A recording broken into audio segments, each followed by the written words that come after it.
Welcome to our education session tonight. I'm sure you're all interested to hear what the situation is around the coronavirus, so we'll get started. My name's Susan Cederblad. I'm the Workforce Development Manager at Brisbane South PHN, and we're delivering the education session tonight with the Metro South Public Health Unit. Firstly, I'd like to acknowledge the traditional custodians of the land on which we live and work and of the many different nations across the wider Brisbane South region. We pay our respects to the elders, past, present and emerging, as the holders of the memories, the traditions, the culture and the spiritual well-being of the Aboriginal and Torres Strait Islander peoples across the nation. We acknowledge any sorry business that may be affecting the communities as a whole. In the spirit of reconciliation, partnership and mutual respect, we will continue to work together with Aboriginal and Torres Strait Islander peoples to shape a health system which responds to the needs and aspirations of the community. So, I would like to now hand over to Kari Jarvinen, public health physician, and we can start the education session for this evening.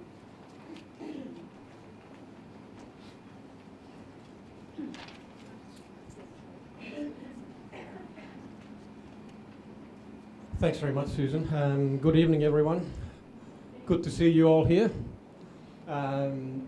Very grateful for the Brisbane South PHN for organising this event so quickly and setting things up. And I know that, and we expected that there will be a lot of interest, as we can see. So appreciate you all coming, and I hope that we will be able to give you some factual information as it stands today. Some of the detail may be different tomorrow, and we'll keep coming back to that. So we'll do our level best from the Public Health Unit team to try to help you have a good solid understanding of the situation, some of the background and the history, how this is all developed, and where we are at the moment, including with regards to the current recommendations and actions that the government is undertaking, and also lots of implications, of course, for colleagues in general practice as well as the broader community. Let me introduce our team who are here. We're not all going to be speaking per se, doing presentations. Starting nearest to me is Dr. Satyamurthy Anuradha, or otherwise in brief Anu. And a lot of you may have spoken with Anu on the phone, as indeed with our two senior nurses, Deb, Judd. And Deb will be speaking shortly after me, once I finish, and Rachel Perry, who's our nurse unit manager. And we have a couple of other of our team members sitting on the front row as well. So I'll give an initial introduction and background and the current state of play, and Deb will focus particularly on some of the practical aspects and the all-important PPE. And I know there are a lot of questions and confusions and concern that many of you have. And I apologise in advance that we won't be able to answer all those queries or give you the finite answer you want or guidance, because things are changing. And I also acknowledge the fact that there is conflicting information. Information is changing very rapidly, so you need to be mindful if you are sourcing information from the web. Look at version control. Our key public health guidelines, they changed a couple of days ago. That's version 3. And this afternoon, tonight, there will be yet another update. So we are trying to keep up with the changes and make sure that our communications are clear. So it is confusing, it keeps changing, and that's jolly annoying for us and for all of us. And also with the information coming out, we aren't getting all the answers we want, you are not getting all the answers you want, and you're wondering often, what are our leaders doing? What's happening? Why are they doing this? This doesn't make any sense. Why haven't they jumped in sooner, etc., etc. We share the pain, maybe in a different way, but we share the pain, and we'll do our level best to help you this evening. A lot of things changed over the last weekend, and I'll highlight a bit of that. And in a moment at home, I'll give you now my little personal testimony, if I can. And hopefully that's helpful for you. Things are getting frustrating and confusing and annoying. So I pause to think and reflect. So hang on. Kari, I choose to trust my leaders, the leaders of our country, and our technical leaders, my senior colleagues, nationwide and in Queensland. They are doing their level best. Yes, they may make some mistakes. They may not get it always right. They have more information to hand than I do. I know something. They know some things that I don't, including some of the wider pressures that I don't have to deal with. So I'm glad I'm not in their shoes. So I thank them for their leadership and their guidance, and I respect that. And then my job is to deal with it. Things change. They changed this afternoon. For our level, for sharing with GP colleagues and others, our job is try to help you with the changing recommendations, changing guidelines, and how we implement all this in practice. Does that make sense? So thank you for bearing with us, and I know there are a lot of frustrations, so again, let me move on, so hopefully we can help some of that. Now, do people prefer that I stand up there, so you can see me better? Yes. And I'm not blocking your view? Okay. Let me take my cheat sheet in case. Okay, thank you. I'll get my skates on now. All right. One of the key messages you'll hear here and there and everywhere, and yes, we could have cute logos which circulate around on these. Don't be alarmed, call an epidemiologist, or the one that I saw years ago in a mug. If you see me run, I'm a virologist, if you see me run, try to keep up. Well, we're not there. So yes, we need to be aware and have healthy awareness, and that's what this evening's all about. But let's not be alarmed. There's plenty of panic and alarm in the media and in the community, and our job as health professionals is to help them. It's very easy, and we get frustrated and easily get caught up in a bit of panic ourselves. Take a deep breath. Calm down. Okay, what's the change? What do we do about it? So let's move on.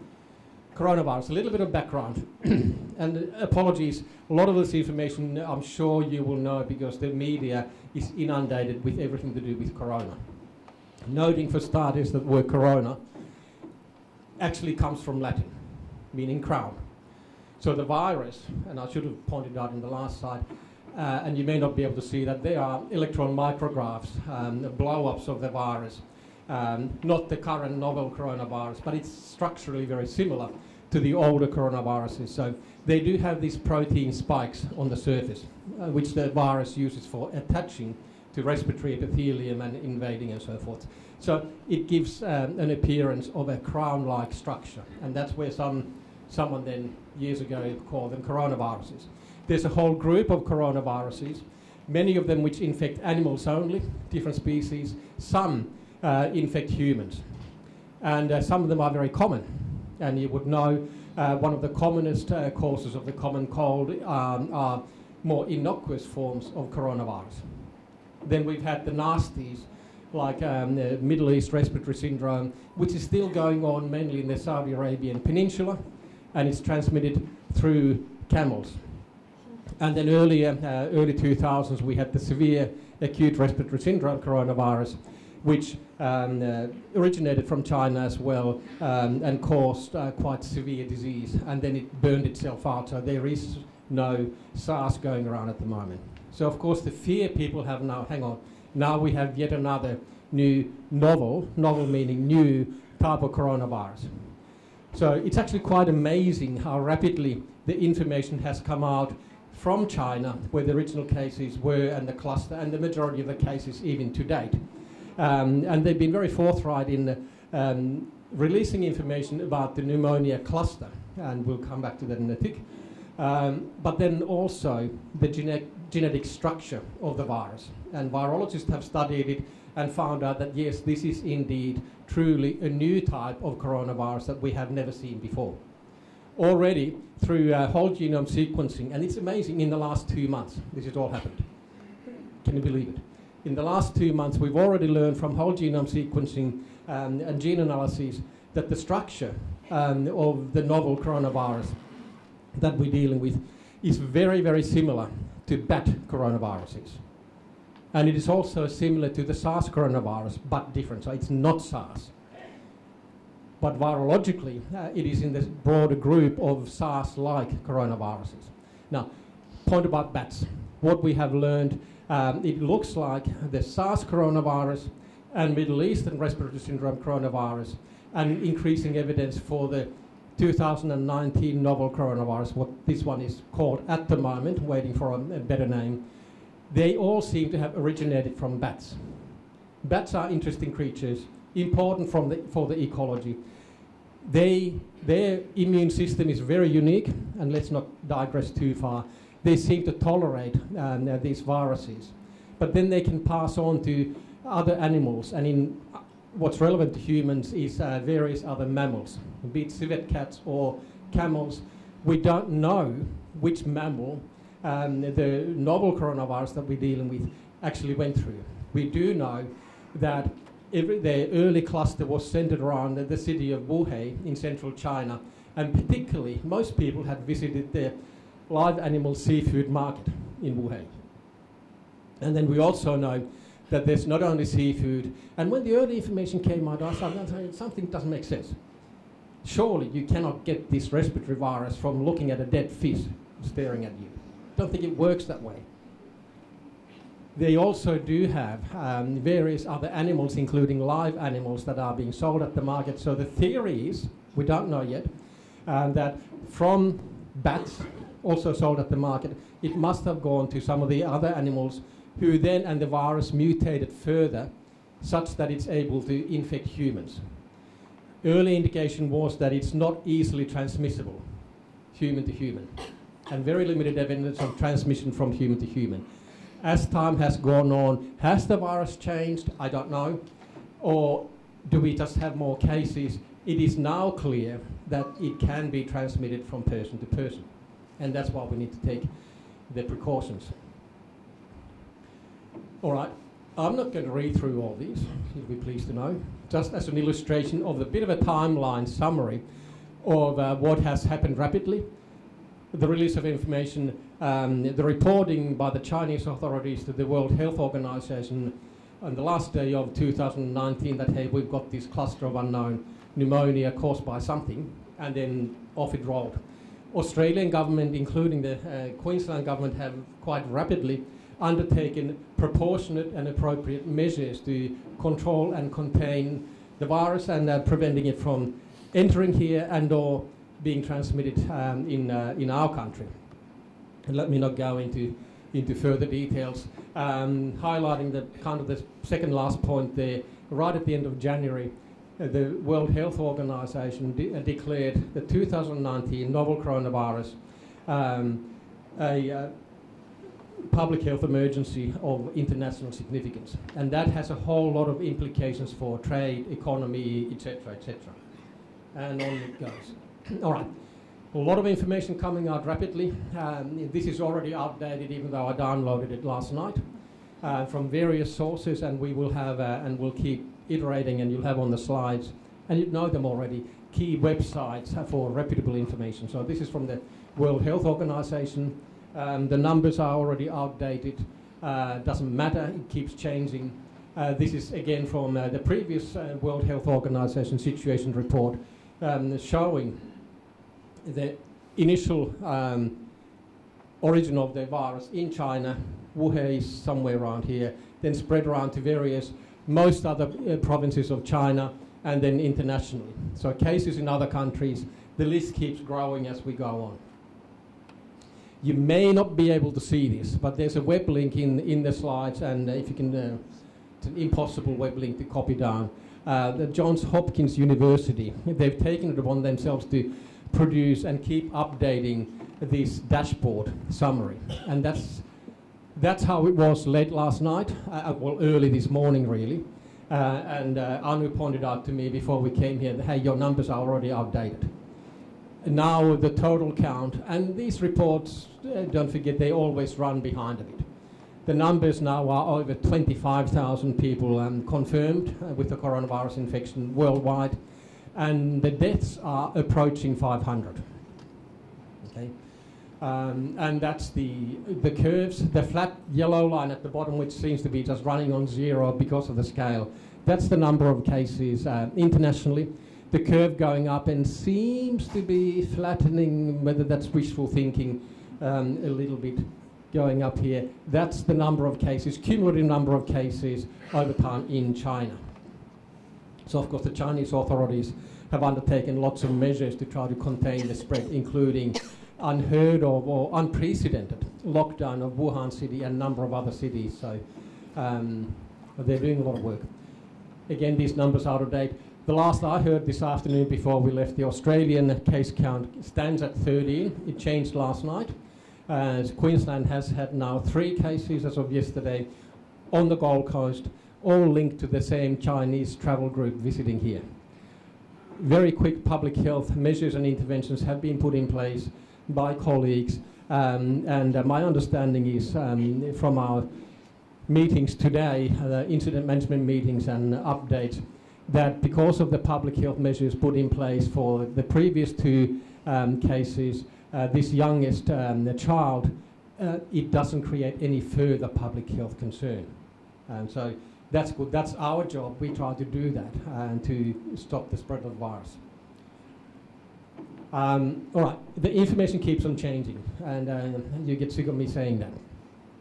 Case numbers are increasing.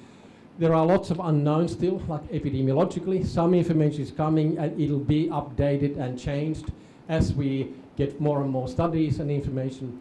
The incubation period is important. The time it takes for someone from being first in contact with the virus or the virus enters your body to cause disease. The current early indication is that it's probably around 5 to 6 days. But we don't know for sure, and we also compare them with other coronaviruses and taking always the precautionary approach. So we say that it's up to 14 days. In most cases, probably not that long, but hey, to be safe, we allow 14 days, that it could take as long as that. Transmission rate, or R0, the basic reproductive number, that is the number of cases on average that one infected person infects others. And I've got a little graphic to show that shortly. At the moment, it's thought to be in the order of, say, around 2.5. 2.5, 3.5, different studies have different information. What that means, that on average, one person with SARS coronavirus will infect 2 to 3 other people, on average. However, if we implement good infection control measures and isolation, quarantine, all those good public health measures, that number will drop. And hopefully it will go to 1. If the reproductive rate is less than 1, the outbreak will die out because it's not transmitting enough others. Move on. I'll talk a little bit about the clinical things shortly. All right.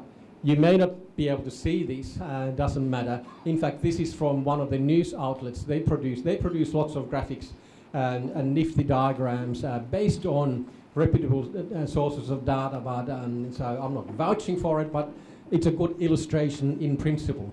What this is, the bar graphs for what is the infection rate or transmission rate, basic reproductive rate for various diseases. The new novel coronavirus is somewhere around here. It could be a little bit more, SARS 2 to 5, etc. Compare that to whooping cough 9, measles 2 to 12 to 16 or 18. So the new coronavirus is nowhere near as infectious as measles. And we barely got out of our big, massive measles outbreak, which you all would have heard about and got sick of getting updates from us about yet another case, yet another case. Measles is one of the most highly infectious diseases known to mankind. Okay? The novel coronavirus is nothing like it. Okay, well, that's good news. There's a plethora of scientific publications coming out just to illustrate the idea. Some of the reputable, the leading clinical journals like Lancet, New England Journal of Medicine and others, they are publishing open access series on the novel coronavirus. So if you get the chance, please go to their websites, and there's a lot of information coming out and it's interesting. So I just copied a little bit, I've got some details last night from the first couple of reports of 44, then 99 cases from Wuhan, looking back a series of patients who were admitted through an adult hospital. And that's the current information. Even after that, what we know. There does seem to be, a bit of a male predominance. Why? Good question. Is there something different about the female immune system that's been just hypothesized? So anyway, but the fact seems to be that more males seem to be getting it. Is it a testing artifact? That's possible. Fever is a prominent symptom. Okay, fever seems to be a key feature. However, there's always exceptions, and as medical personnel, nursing personnel, we know patients don't read textbooks. Okay, so, and that applies also to the novel coronavirus. But in principle, fever is quite common, as well as then common respiratory symptoms: cough, dyspnea, pneumonia. Not everybody gets pneumonia. It seems to be around 20 to 25% of people do get severe disease. And of course, yes, we have had some deaths. Most of the deaths have been, not all, but most have been in more elderly population or people with pre-existing chronic disease. And there's some x-rays from some of the early cases illustrating progression of a few days. So opacities in both lung fields, and they can progress much further. The shortness of breath, dyspnea, seems to be a little bit delayed, and we're sort of hearing reports that people maybe go on for a number of days. And then what seems to be odd, that they are getting increasingly breathless. And that may be as they're, of course, getting more infection further down the respiratory tract. And also you can get septicemia as a complication and consequences. Now, there's a plethora of information coming out and portals, so we will be highlighting, and in the web links at the end of my talk and Deb's, there are references to key Australian government websites and the Queensland Health website. So do access them regularly, and I know the RACGB as well as the PHN also have their own sources of information, and everyone's trying their level best to keep them matching. But that's not always the case, and we know that. And I'm sorry, it's impossible to keep up to date. And also, let me point out that there are also differences in some of the guidelines and some of the applications or concepts in different states of Australia. And that's really annoying. And I had a look at on the RACGB website, and correct me, but they seem to actually have some state-specific links. So I think that's fantastic. So be aware, and it's particularly a hassle for colleagues working close to the border, across the border, New South Wales, Queensland. So it's not only the rail gauge is different, but also coronavirus advice is different. It's annoying, but we need to deal with it, and let's just get on with it. So that's the Commonwealth website, and in the last few days even, they've added a plethora of new fact sheets and information for different groups. And they are, some of them are particularly relevant to primary health care. All right. I was having dinner, which I rarely do, unfortunately, with my wife on Saturday night. Oh, you don't need to know that, but I'm telling you. And I was relaxing. I almost left my work mobile at home, so I'm not on call. I don't need to look at it, but I had it in my pocket. We were waiting for dessert, and I thought, urgent teleconference with the Chief Health Officer, mandatory attendance, commencing at 8 o'clock. I looked at my watch, 2 to 8. I said, oh no. So I left my wife to deal with the bill and whatever and takeaway, and I went to sat down in the passenger seat and dialed in. And she was announcing, hot off the press, new changes, which you would have seen in the media Sunday morning, yesterday, today. Significant changes to our border control. The Prime Minister of Australia had announced, and we will highlight these, no entry by foreign nationals from mainland China, excluding permanent Australian citizens and a few others, until 14 days after leaving China. So this law, this regulation came into effect Saturday night, 1st of February. So that becomes now a key date for us. So the laws changed on the 1st of February. Okay, there were planes in the air. If I'm really honest, I'm glad I'm working on the Metro South side, not on the North side, because my Metro North colleagues had to race to the Brisbane International Airport Sunday night, Saturday morning to go and meet these planes as they're coming from China, with loads of passengers, with gear on, etc., and a whole lot of hullabaloo, including border force, etc. and a whole lot of screening which is being implemented, and that goes on, people and seeing who's actually allowed into Australia, who's turned back, and that's, as you can imagine, that's a big impost, and also then urgent quarantine for lots of people, and we'll highlight some of the details. So things do change, and we do get caught off guard, and now we need to just try to implement those changes and see what it means and try to catch up, because things do change rapidly, including overseas.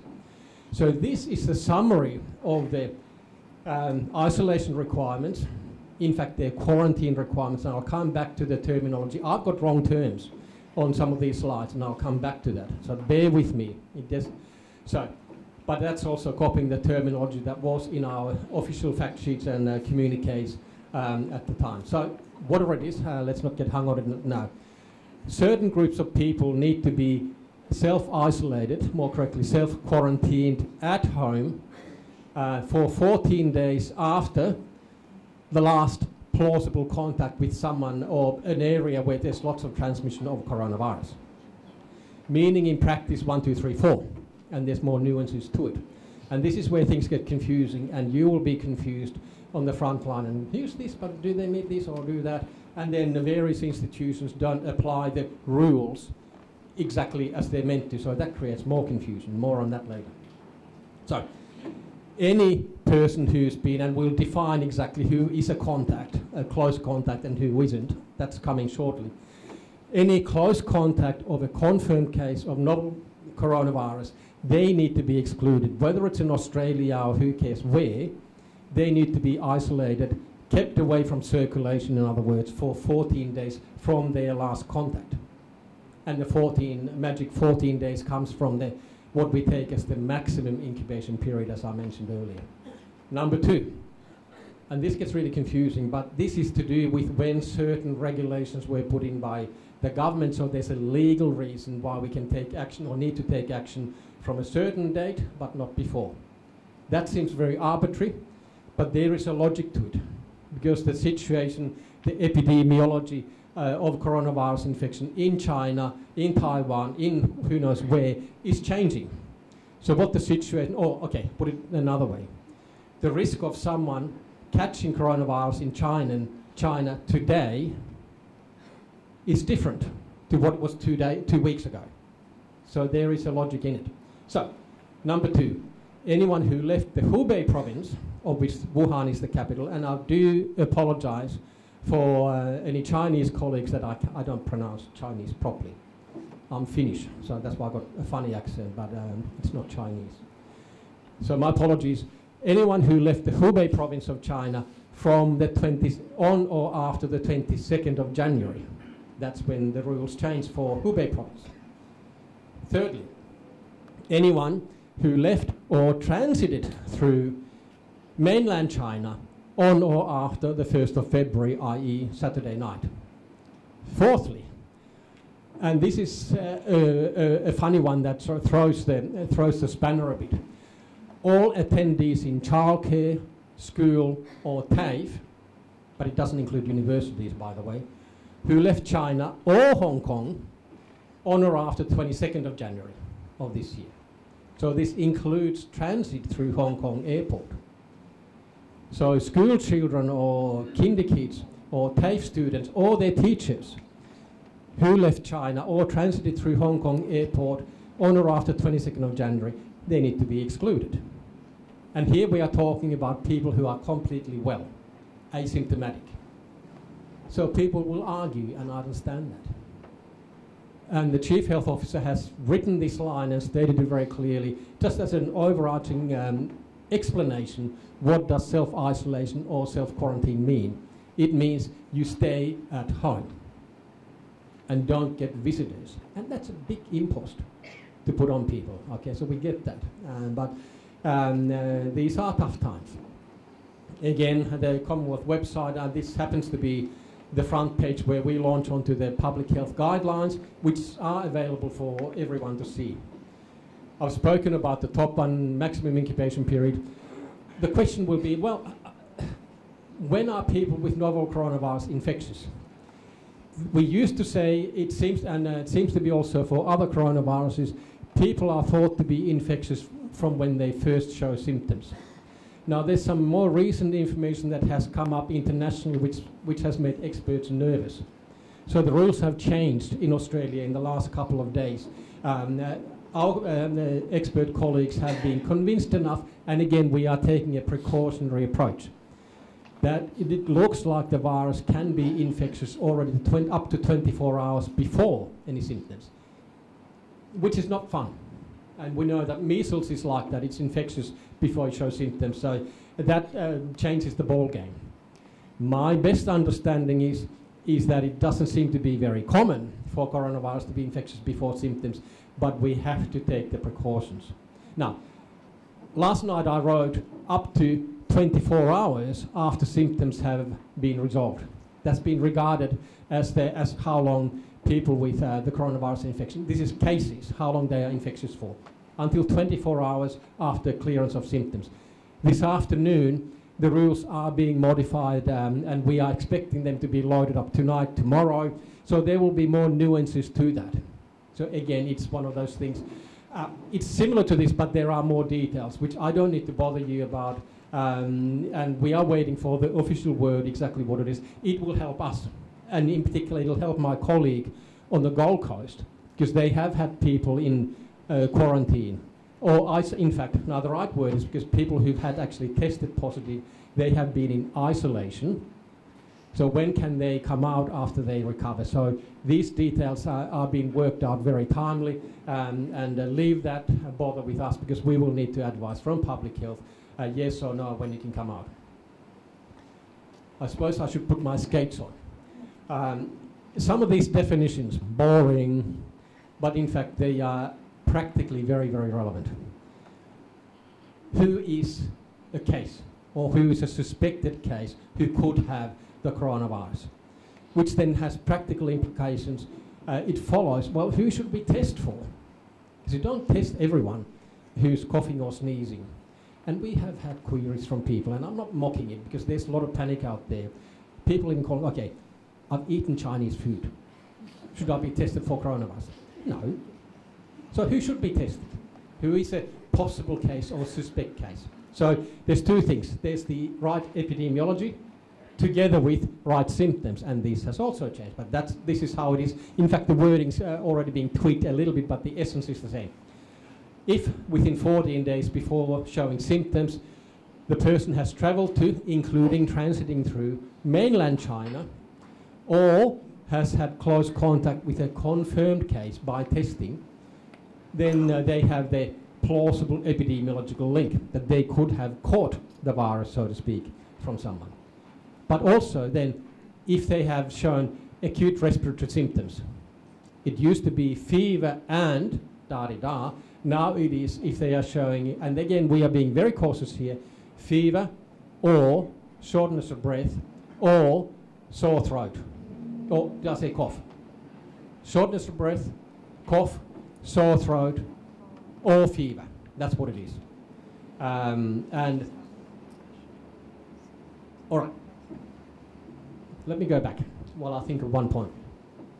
The rules are, quote unquote, the novel coronavirus has been declared a notifiable disease in the last week or so in Queensland, including pathology test notifiable.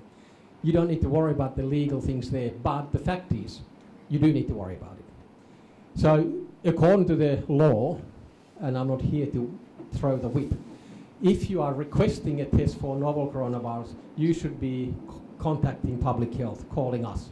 That, hey, I'm thinking, the same goes for measles testing. And I know people don't always do that, so I'm not having a go. It's notifiable on records. There's a reason that we can give advice. In this case, for the novel coronavirus, it's actually up to the public health doctors to authorize testing. Now, we are getting inundated. The hospital doctors are getting inundated. You, as GPs, are getting inundated. And I've heard your frustrations that you're calling the Metro South Public Health Unit and you can't get through.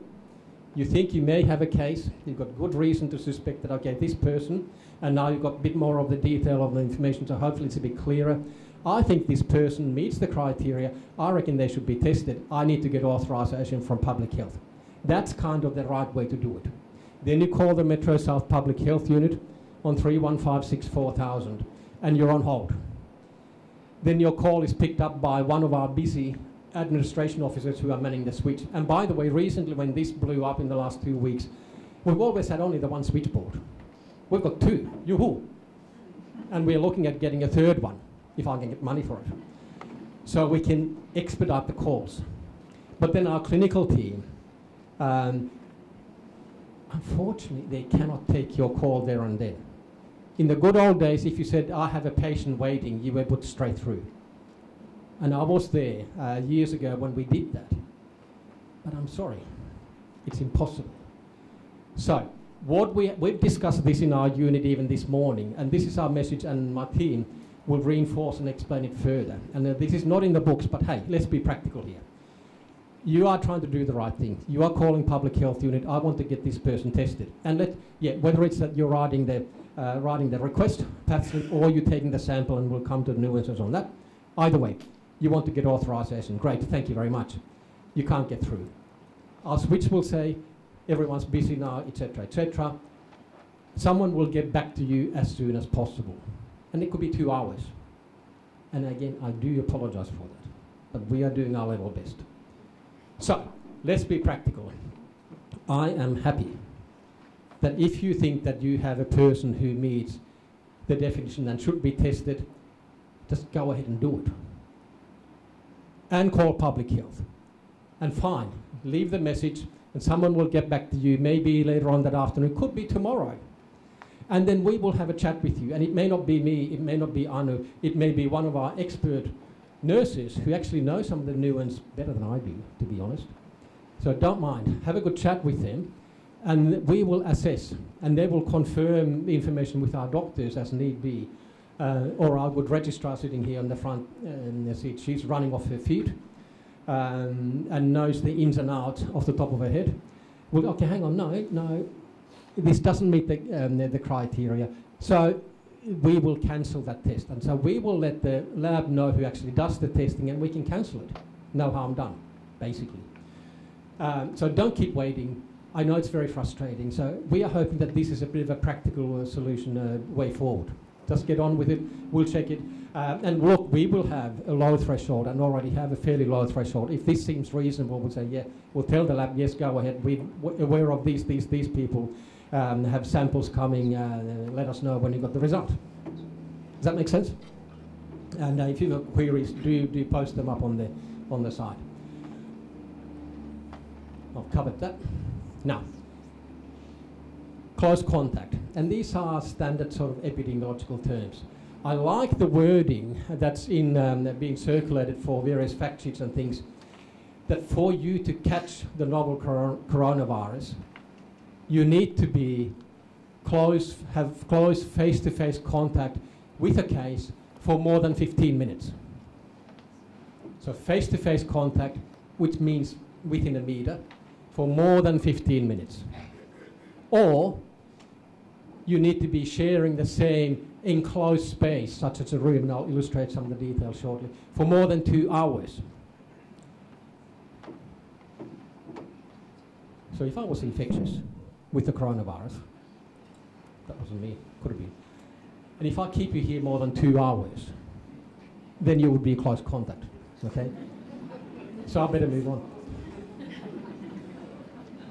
Some details or illustration of the close contact. Again, remember the 15-minute more than 15 minutes face-to-face, more than 2 hours in the same enclosed space. So clearly, someone in the same household, they're going to be close contact, okay? And various modifications, boarding schools, etc. Direct contact with the body fluids or secretions without wearing the correct PPE. You're going to be face-to-face, exposed to potentially contaminated secretions. You are a close contact. So PPE is all important. And I know everyone's anxious about that. In the same waiting room, be it an emergency department or a GP practice waiting room. Now, this is not like measles, thank goodness. More than 2 hours. So that's going to be less number of people. And I've been in busy GP practice years ago, and unfortunately I kept my patients waiting. But rarely are they waiting more than 2 hours. I did have some, I'm sorry, I'm bad. But you know what I mean. More than 2 hours. If they're less than 2 hours, yes, they are contact, but they're not close contacts, that's different, etc. There's rules which we need to worry about in the same aircraft. Now this is out of place a little bit, but I threw that in here. There is no laboratory test or screening for asymptomatic people for do I have the coronavirus or not.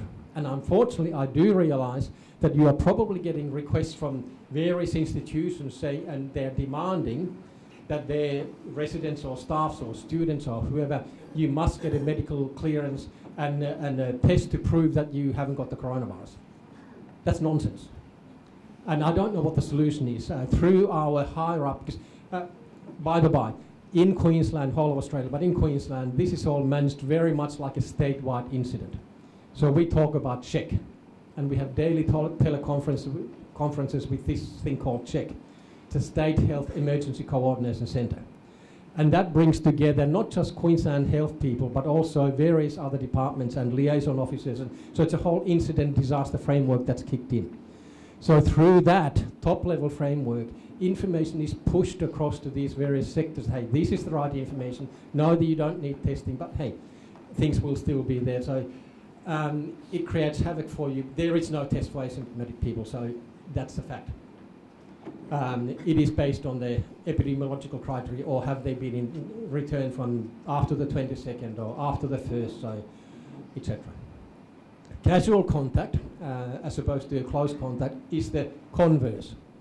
Face-to-face contact less than 15 minutes, or sharing the same enclosed space less than 2 hours. And again, some examples there. And also, it's prudent, even if you're not a close contact, you're a casual contact, not meeting the criteria.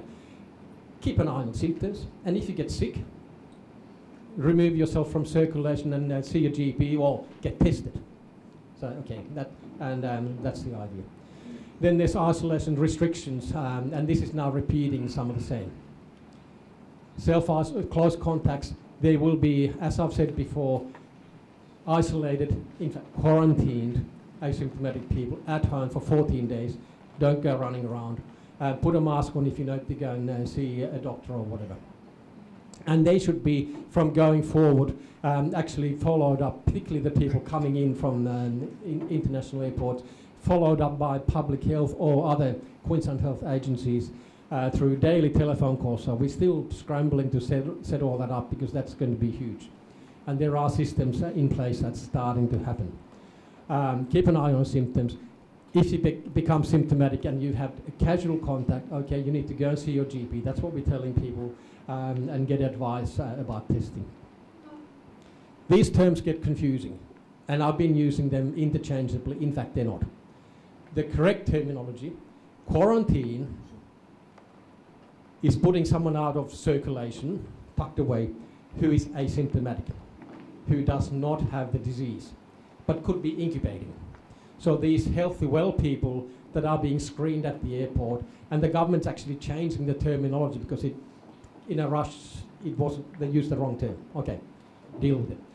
People from the airport who are arriving from China after Saturday night, they are being put into quarantine for 14 days since leaving China.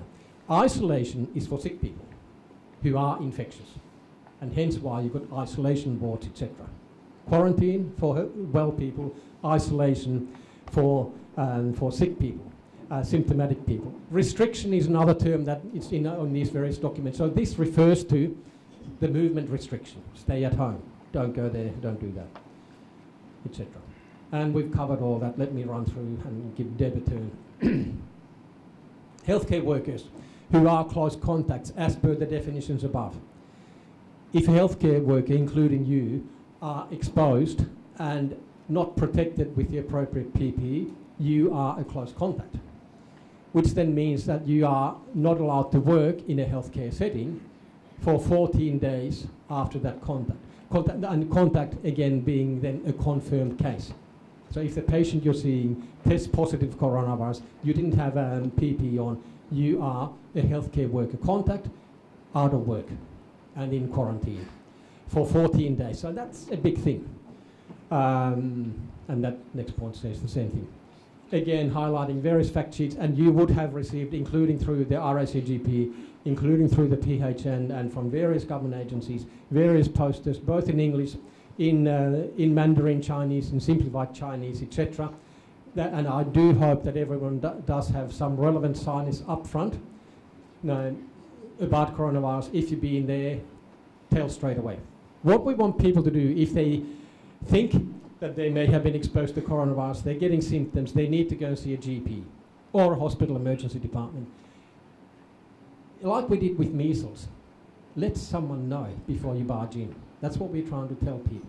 And that's the important message that you can help for your practices. Have signs out, educate people that, okay, if they have just come from China recently or other areas as the things changes where there's low transmission, if they think they may have coronavirus, rightly or wrongly, stay in the car, call ahead, get someone to come in front desk and say, hey, I've got someone who may have coronavirus. Don't go into panic. And Deb will talk about the PPE very shortly. But in short, the suspected case, rightly or wrongly, they may not be, but suspected, they need a surgical mask. And they should be taken into, in a hospital, a negative pressure isolation room. And that doesn't work in general practice. That's fine. It doesn't matter. Into a room away from other people. Okay? And then appropriate PPE for staff who are attending, which Deb is going to go into. So again, getting the science out, picking up front, and same goes with the pathology laboratories. They should be having signs up and warning people to, hey, alert, if you're being tested for coronavirus, let the staff know, and so precautions can be put in place. And now I'm going to stop there.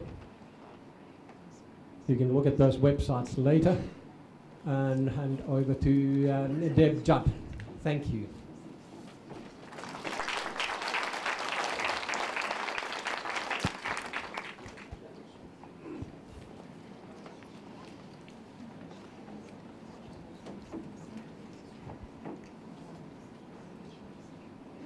Deb, before we start, I should have mentioned earlier, we're having this recorded, as you can probably noticed. So this will be available on the Brisbane South PHN website in the next couple of days. So everyone who's taking photos, you will have access to this later. Okay, hi everyone. So my name's Deb. I'm one of the public health nurses at Metro South Public Health Unit, and I've been, I guess, nominated to speak tonight on behalf of all the nurses at Metro South. Sometimes my voice gets a little bit low and I get a bit animated and things move, so I'll try and do my best to keep the microphone where it needs to be. In our Metro South Public Health Unit is relatively small. I'm not sure how many of you know how big we are or little we are.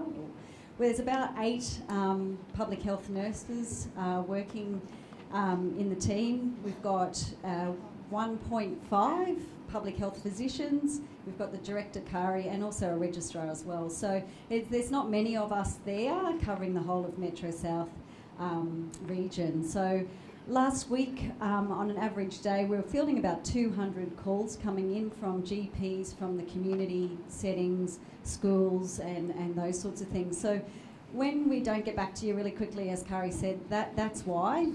We are putting on more nursing staff, but they require training. So we hope that things will improve considerably as time goes on, but just be patient with us as we go through the process. So yeah, we'll leave questions till the end, and then we can open up a bit of the forum and answer anything that we haven't answered along the process today. So again, lots of myths, lots of facts out in the community. It's really hard for our consumers and our patients to really understand what is the truth and what is a misleading fact. And I like the WHO had turned had thrown around the term this today, infodemic, which I thought was really quite cute, where there's an overabundance of information, and amongst that information is the truth and rumours as well. So us as healthcare professionals really need to be providing our patients and our consumers with the correct advice as we know it on the day. And as Kari said, this situation is evolving, and day by day there is different information coming out. So it is really important that you stay up to date with that information. So if I was working in a practice setting, the two sites that I would regularly go to get the facts is the Queensland Health website, just looking up coronavirus. It's actually right down the bottom of the A to Z where you'll find fact sheets and information. And then the Australian Government Department of Health website. There is a load of information, and every day things are being updated. So definitely on a day-by-day basis, go and have a look at that site.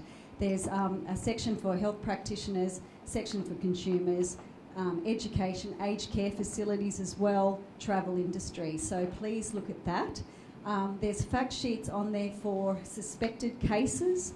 There's also fact sheets for confirmed cases and whatnot there.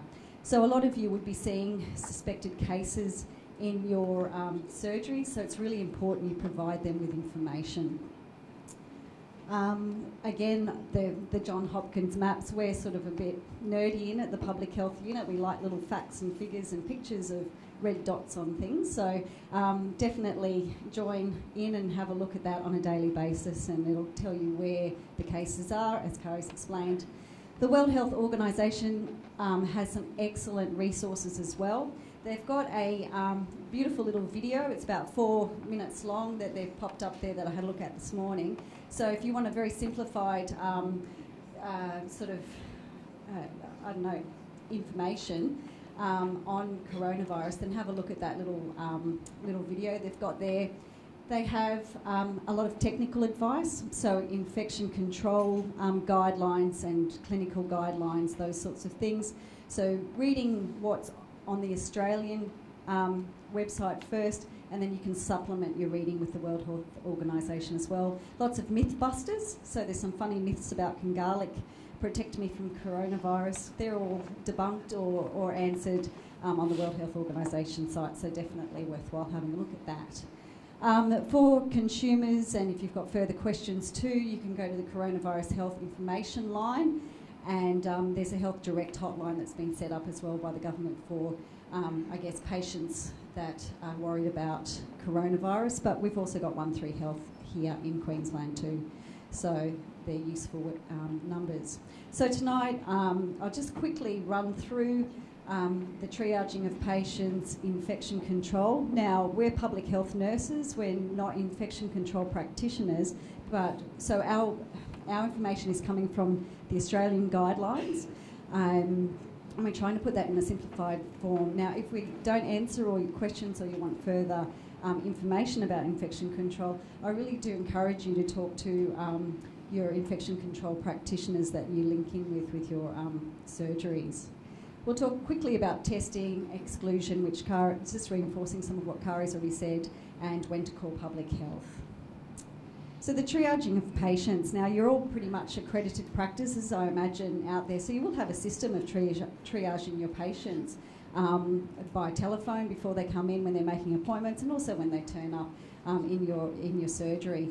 So you're used to asking them about measles and the symptoms related to measles. You need to keep doing that because there's still measles notifications around, but we also now need to focus on coronavirus. So we need to be asking our patients why they're making their appointment. If they're saying they're concerned about coronavirus, well, you need to dig a bit deeper. Are they concerned because their employer's concerned because they have a relative from China and they want a clearance for them to go to work?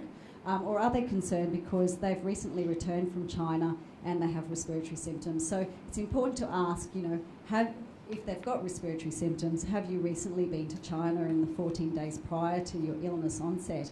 And if the answer to that is yes, then you need to make sure you put processes in place whereby that patient comes to your surgery with a mask, you meet them outside, take them to an isolation room, etc.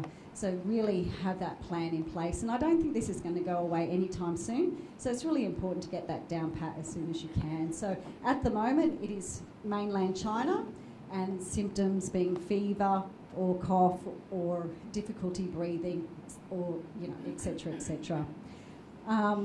The other thing to ask too, have they been in contact with a confirmed case of coronavirus? So don't forget to ask that, because they may not offer that straight up if you haven't asked them that. That's really important. And one way of controlling the disease from spreading in our community is really the prompt detection and effective triage and isolation of potentially infectious patients, okay? We really need to nip it in the bud as best we can. So appointments, when they ring up and make appointments, it's really easy to triage them. It's much harder when they just turn up to your surgery. So if you're a surgery that sees a high volume of patients, maybe it's worthwhile, I don't know, you guys will know best, but having maybe a concierge out the front, or someone that to meet the patients, or having signage on the doors. Sorry. Oh, well, I've got to add some comedy to the session, don't I? Now, with the... lost my train of thought now. Look what you're doing to me. So, yeah, making sure your signage is there. You've got to get the mask on the individuals pretty much straight away. So if they come into the surgery and they haven't got a mask on, you really need to find out why they're in the surgery and having your mask at reception and getting them to put it on straight away. You do need to sort of sort an area somewhere in the waiting room where they can be socially distanced from others. And ideally, it would be great to put them in a room, an isolation room straight away, all right? Because we really don't want them next to others. We are still learning a lot about the virus. So you've got your signage on your doors, alcohol-based hand gels should be around your clinic, masks at reception, as I've said, tissues, so making sure you've got tissues and non-touch receptacles to put the tissues in, and the designated areas for isolation. I don't think there's anything else there. All right, so you've got your patient, you've triaged them appropriately, and you've popped them in your isolated room with their mask on. It's important that the room is kept closed, so closing the door. So you want a signage on the door there, just to make, so you don't have people coming in and going out that aren't necessary to be in that room. Whoever is going to assess the patient, so obviously it might be the treating physician, it's important that they wear appropriate PPE. And according to the guidelines as they stand at the moment, it's important to use standard contact and droplet precautions. Okay, and that's including a gown, gloves, surgical mask and eye protection. And that's while you're reviewing the patient. Now, if you're going to take some specimens from that patient, so an NPA or sputum, then you need to make sure that you've got airborne precautions in place. So that is a P2 or N95 mask. It's important to have signage up around, so you've got your isolation room sorted out, you know where your patients are going to go. It's important that you have the signage outside and the PPE outside the room available for the clinician to put on. So you need the signage of contact, droplet and airborne precautions, because you forget what you need for each thing. Unless you do it day in, day out, you do forget. So it's important that they have those prompts available for their clinical staff there. So when you're reviewing patients, we're saying droplet and contact precautions, but if you're taking specimens, then you need to add airborne precautions, and that is including the P2N95 mask. So what if you don't have any P2N95 masks and you want specimens? Then you need to refer them out, is what we're recommending. We don't want you to put yourselves at risk. You can refer them to a QML, SMP or MARTA pathology service. I know that there has been problems last week when it's been difficult to know where to send them, because then the pathology service don't have the appropriate PPE and your patients are going here, there, everywhere trying to obtain. They have put out some lists now of the centres that you can go to. So again, to reiterate, if you don't have the correct PPE at your surgery, don't put yourselves at risk, don't do the testing, just refer them out to the appropriate collection centre. Because if that patient comes back positive for coronavirus, then you'll be excluded for 14 days from work if you haven't worn the appropriate PPE, and no one wants that. So these are just an example of the lists that have come out now by QML. S&P have it on their front loading side. It has the list of the collection centres at the bottom there. You click on that, it'll take you through, and MARTA Pathology have collection centres as well. So if you're referring patients out, just make sure that's handy for you. Donning and doffing. Well, this one, it's really, really, really important that when you're applying your PPE, you are putting it on in the correct order.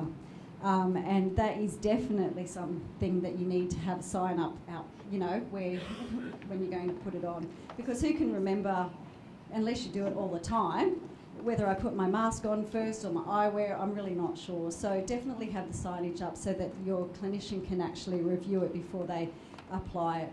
Hand hygiene, really important. It's just the basic sort of standard stuff. Applying your gown first, then your mask. So we're just reviewing the patient. So we're putting a surgical mask on, making sure it's fitted around the nose. And then you're putting your eyewear and then the gloves. If you're wearing a gown, making sure that the gloves are over the cuffs of the gown. All right?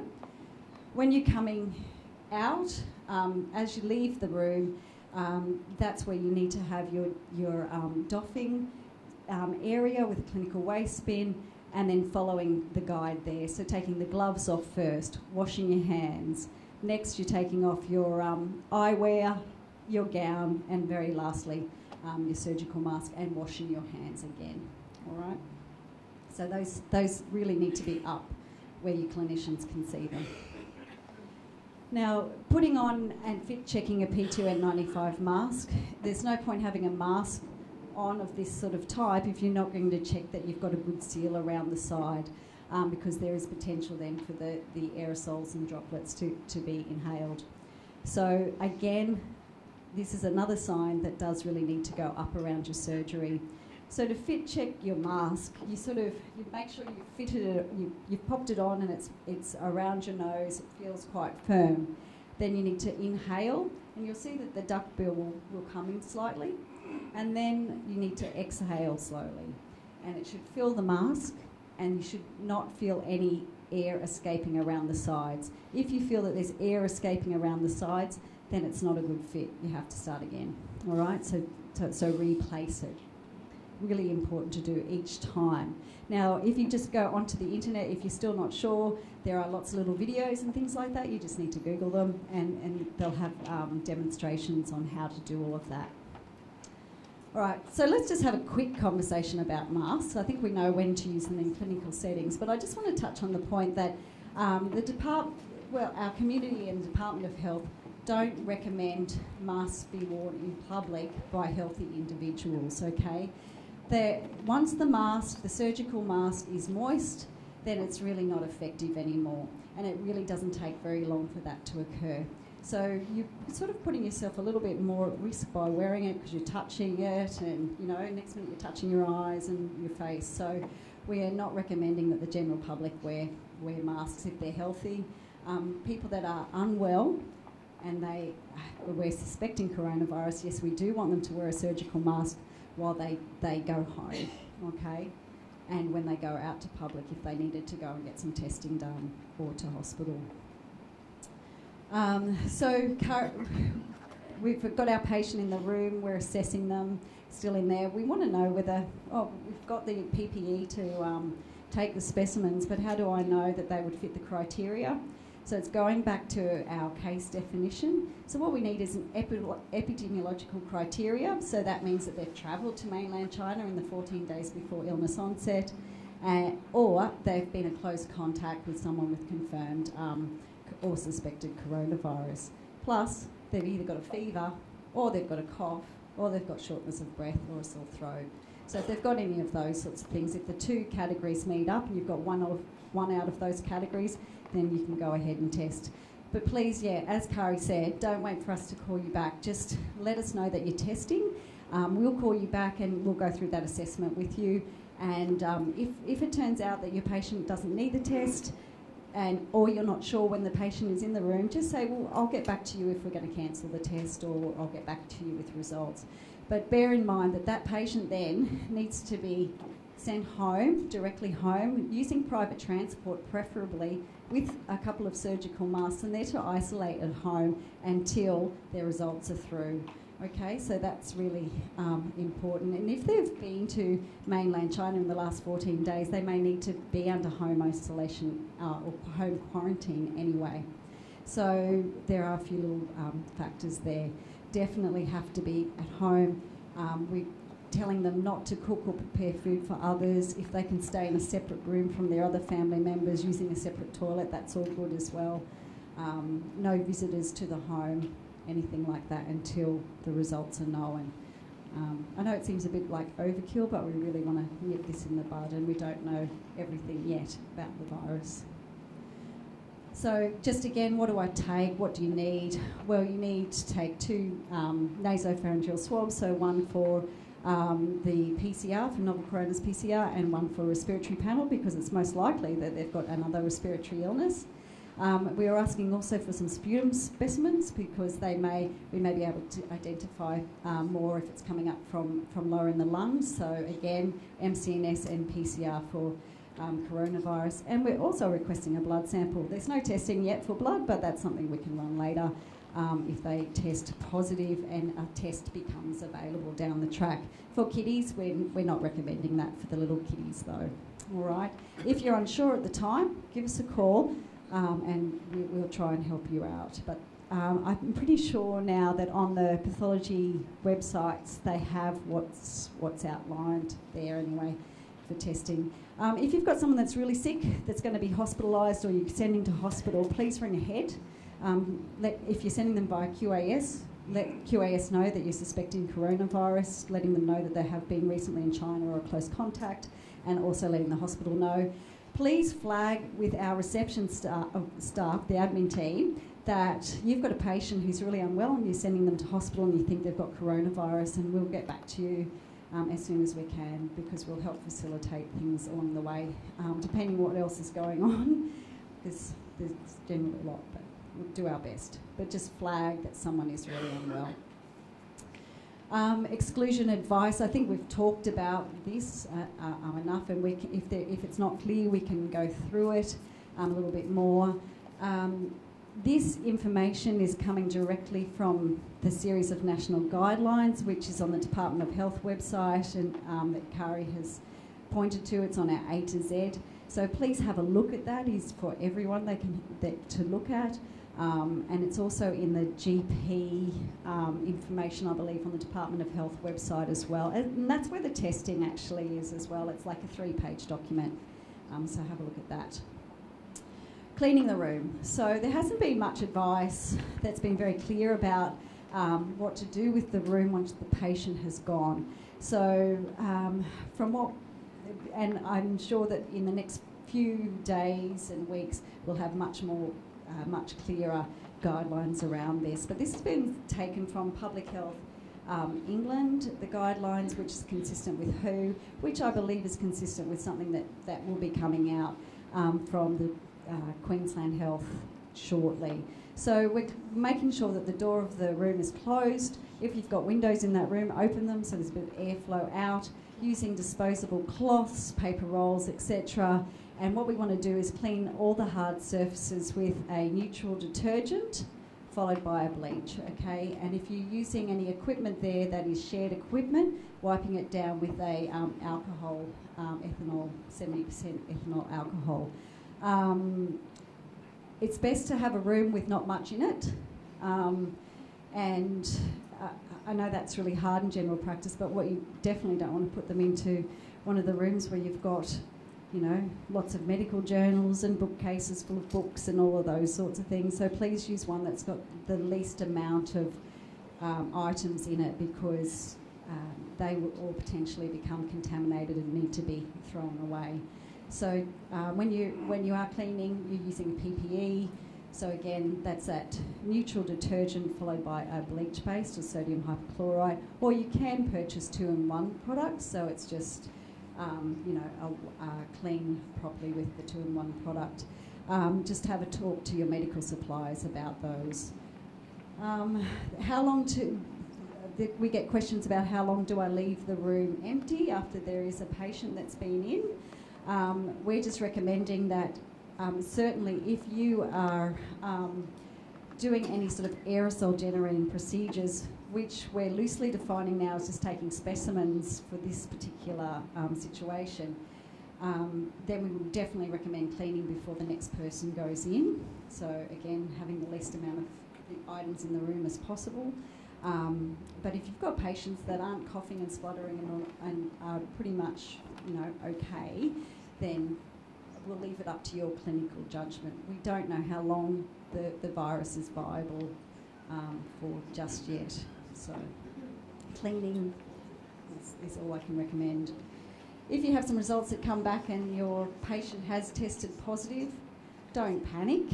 We will be in touch with you, but we'll ask you quite a number of questions when we do call, so just be prepared for that. I guess if you're suspecting coronavirus in your patients, you don't really want them in the clinic for a really long time, so try and triage those patients a little quicker if you can, because you do want them out within that 2-hour period if at all possible. And yeah, just having an idea of which clinicians see them, how long they were with them, what sort of PPE they were wearing, because they are questions that will be really relevant at the time if that was to happen. We've talked about close contacts. I don't think we need to talk about that anymore. So to end up tonight, I guess the important take-home messages are really you all play a really important role in preventing the transmission of coronavirus. You're the front line. You're where everyone goes. So it is really important that you have your processes down pat and, you've got a system in place. Seek reputable sources of information. So I think we've talked about that enough tonight. Department of Health website and Queensland Health website. If you don't know, just we can send you out information, and this will be on the web, I'm sure, anyway, these PowerPoints that can link you. Put a triage system in place, maybe not a concierge system, but anyway, a triage system, and ensure you've got your correct PPE for testing. If you haven't, then don't do it, and no one's going to be judging you for that at all. It's about protecting you and your staff as well. Notify us at Public Health, and don't forget the basics. Don't forget your hand hygiene, your respiratory hygiene, cough etiquette, and environmental cleaning. Don't forget to have signage up about those sorts of things around the place too. Wash your hands, dispose of your tissues appropriately. So that's really, really important. So thanks for that, and I guess we'll be able to take some questions as they come through.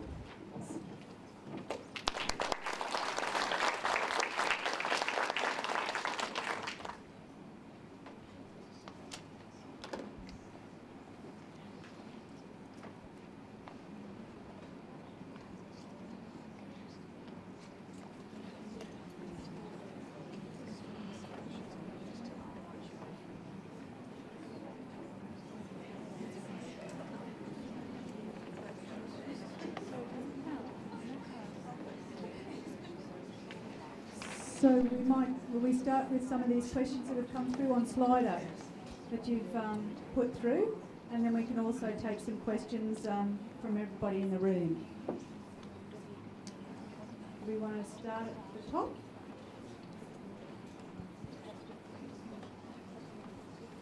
Hi, Anu here. Thank you very much for those questions. I'm just going to read out some of those questions and try to answer as much as I can, and certainly pass it on to the panel as well. The first one is, why are uni students not included in self-isolation law rule? It's definitely a good question, but I guess in terms of the things that we talked about, can you hear me? Yeah. In terms of the things that we talked about in a respiratory infection setting, I guess we're looking more at the high risk people there, with being childcare centres and schools being certainly at a greater risk. But in my opinion, it's probably watch the space, because at this stage we still have so many unknowns, and we definitely have only 13 cases in Australia at this stage. So I think it's just a moving feast. But anybody else has anything else, Karen? That's it.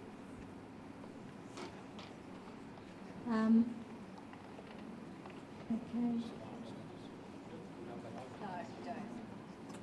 Yeah, the second question is on how long can coronavirus survive on the surface. I'm going to pass it on to Deb and Rachel. From what I've read, I haven't seen anything clear yet, and Rachel's agreeing. We just don't know enough about it at this point in time. So that will become evident over time, but we just have to be patient. And I just reiterate the importance of environmental cleaning after the patients have been in there. But don't forget to use your own PPE as well from that. And I did see there was... no, that I thought there was another one I could have answered, but I can't see it. I'll pass this one on. Okay. Next one is it safe for students to swim in swimming pools at a school carnival? I would say yes. Thank you, Kari here, and I agree. Unless they are in those categories as specified where they should be out of circulation. So this takes us to a broader statement, and the Chief Health Officer is repeatedly emphasising that people in Queensland should be encouraged to go on their lives as normal. Okay? And as healthcare workers, I think it's really important that we try to allay the fear and the panic in our community. If you don't fit into those specific categories, carry on. So that includes attending swimming carnivals. If you're a suspected case or for monitoring, we should know about it, and then they should be out. But that's going to be very much the exception. So those students who've returned from China or Hong Kong after the 22nd, well, they should be at home anyway. If they're not in that category, yes, swim carnivals should go ahead. And indeed, the current advice is here in Queensland, in Australia, we are not recommending cancellation of group activities. Okay, so it's a broader thing. So again, let's keep calm, digest the facts, how does it apply to this given situation, and then we move on from there. I might, I'm skipping the next one, and I wanted to comment on the 2% mortality rate, and then I'll pass the one above back to the team. And Anu and others may have some comment. Okay, again, remembering that the information we're getting is still early days, and particularly when we're calculating rates and numbers, there are lots of variation or question marks. So based on kind of the current available numbers, and we've heard people say that the mortality rate or case fatality rate is somewhere around 2%, 5%. It depends on the numbers you look at, okay? One thing I didn't mention earlier was that without anyone trying to hide anything, and let's not get into conspiracy theories or anything of the sort, the nature of epidemiological information is that what we know as tested positive is very much the tip of the iceberg. And we use these nice little pyramids to say people who are symptomatic never go and see a doctor, they may see a doctor, don't require testing or whatever, etc. So anywhere, any disease, the number that's tested positive is only a selection. Now, how big is the true population with disease that we don't know about? I don't have the answer. So it means that if there are lots of people who haven't been tested, it may be that the numbers are, the fatality rates are actually lower. So, yes, the figures are rubbery, okay? So you will have different information, different ideas, and it will change. I hope that helps. We'll go back to the one above. Okay, this is about, can a patient refuse isolation if they have been suspected of the coronavirus after they have been reported by their GP and contacted by public health? I think there are two parts to this question, really.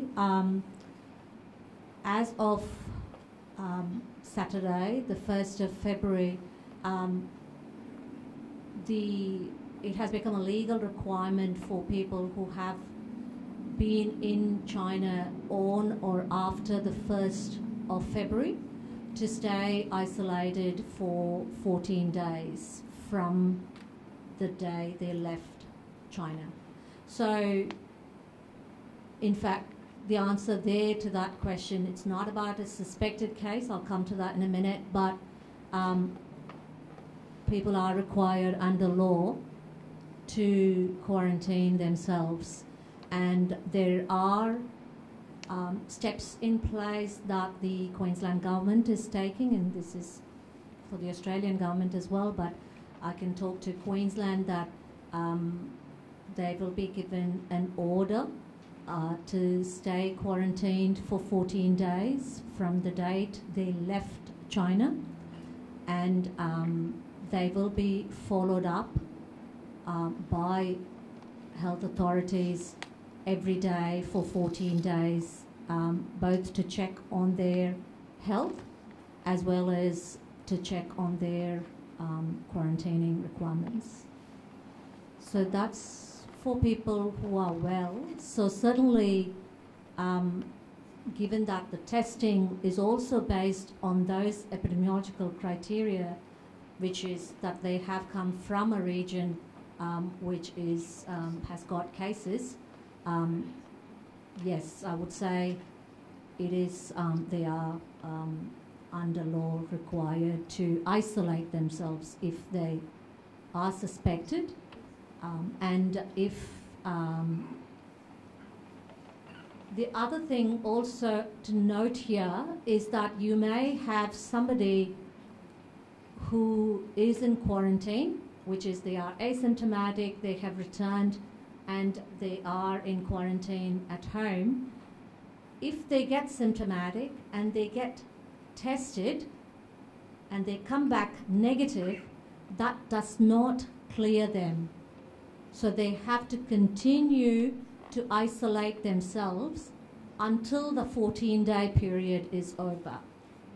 So I think we've had a few inquiries about this, and moving forward, given that we've just had the 1st of February rule come on, we're going to see a lot more of that. But happy to take any other questions on that. Does the panel have anything else to add?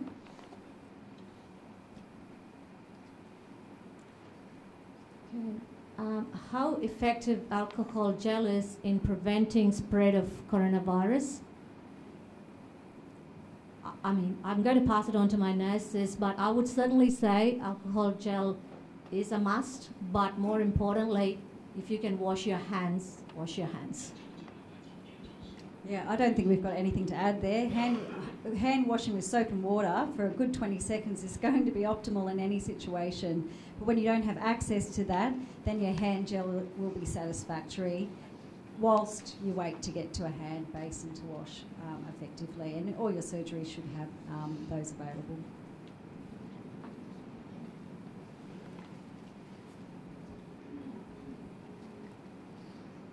Is there any centre set up that doctors can send in Brisbane to treat suspected patients? Most medical centres are not equipped.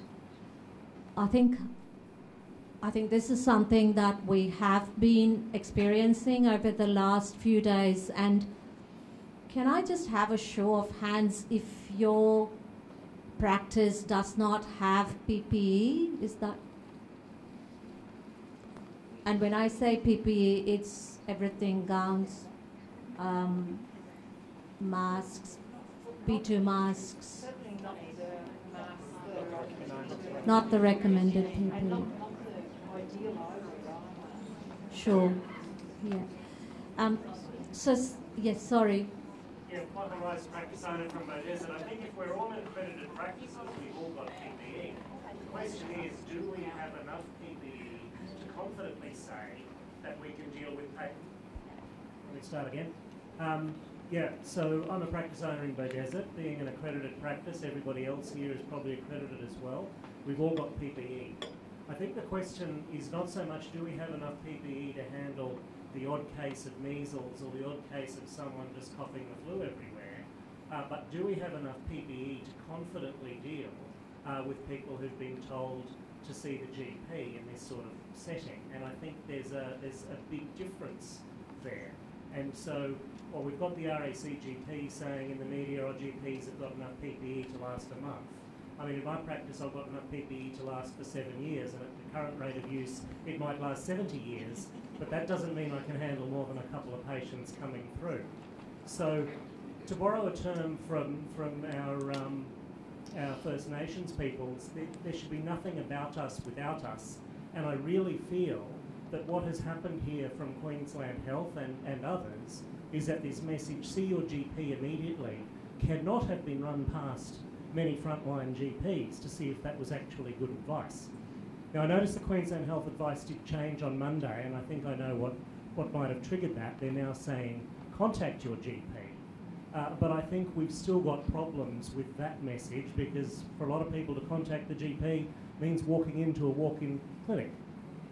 And I think you need a lot more precision in that message. GPs are very adaptable. We're very good at dealing with uncertainty. I've got no doubt that we can gear up to handle this. But the PPE question is an important one. And if I get onto the PHN website today and I search for masks, I find no results found. So while I'm looking at Greg Hunt talking about PHNs being the distribution channel for masks, and I come here tonight and I see some on the front desk, I've got no way of actually finding out if that's even happening in Brisbane South PHN, or there's an appearance that this PHN is actually asleep at the wheel or doing the Voldemort thing and just not wanting to talk about PPE and masks. I need to be able to look that up and find out exactly what's happening at any hour of the day or night. I don't want to send an email, I don't want to make a phone call. The information's got to be there for everybody to see. Sure. No, thanks, Michael, for that. I think the session itself is a good one then for promoting that information that PHN are distributing PPE. So that's one. And do you want to add something to that? Masks. Yeah. So we have received. We did on Friday afternoon receive a stock of masks, and they are being couriered out and distributed out. But we are asking people to contact us via email, support@bsphn.org.au if you require masks. And we have put out a number of communications in the last week, or the last week, about the situation and the latest information, where to go to get that information. My understanding is that that letter does include something about the masks that. I've got some copies at the desk there, but I will give you a copy of those and let you know about those. Sorry, I can't. I'm afraid I can't say about the website. I haven't had a look at that, but we have been communicating with the practices. It is via email and via couriered consumables and information, but I will chase up the website. Sure, thank you for that. Quick one. Yeah. Federal government is saying that the masks are, yes, for the public, for the PHNs. There's 1 million of them, 500,000 in reserve, 500,000 for distribution. But the primary distribution will be New South Wales, Victoria, because they've had bushfires, they're depleted in stocks. My question for Queensland Health, PHN, etc., whichever version you want, why can't you talk to the federal government and go, hey guys, you're not going to have tourists go down to those bushfire areas, how about you deliver them to the other places that are more likely to have international tourists who are coming here with these diseases and spreading them? Sure. No, thank you for that. We can certainly take that up to our to the Queensland government and give that suggestion. Yeah, sorry, there's another. I've worked in England. There is a very strong telephone triage system. Is this not really a case where we should be creating a telephone triage system, a national telephone triage system, that we don't have all these potential risky patients coming to our surgeries and contaminating our surgeries and making the doctors and nurses sick, who are then trying to help everybody else? Because there is no real treatment from my understanding, and you can triage which patients would actually benefit from being tested, and we could even give them the forms to get tested if they meet all the criteria without even having to expose ourselves. Sure.